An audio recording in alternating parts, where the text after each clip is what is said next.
I've really been into copper lately, so on a recent trip to the hardware store, the copper pipe caught my eye.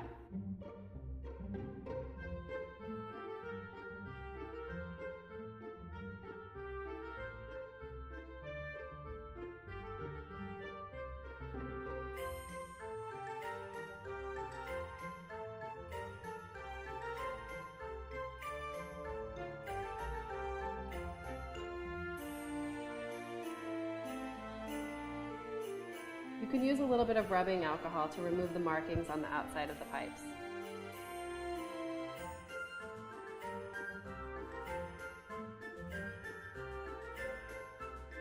It's a good idea to lay out your pipes in the order that you're going to put them together. Use an epoxy designed for metal and only mix a little bit at a time. To apply the epoxy evenly to the end of the pipe, I used a matchstick.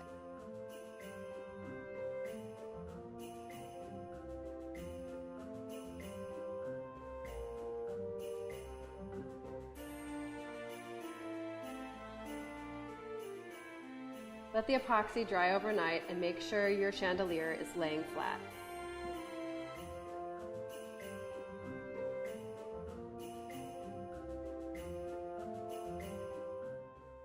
I used 2 ceiling hooks to hang my chandelier.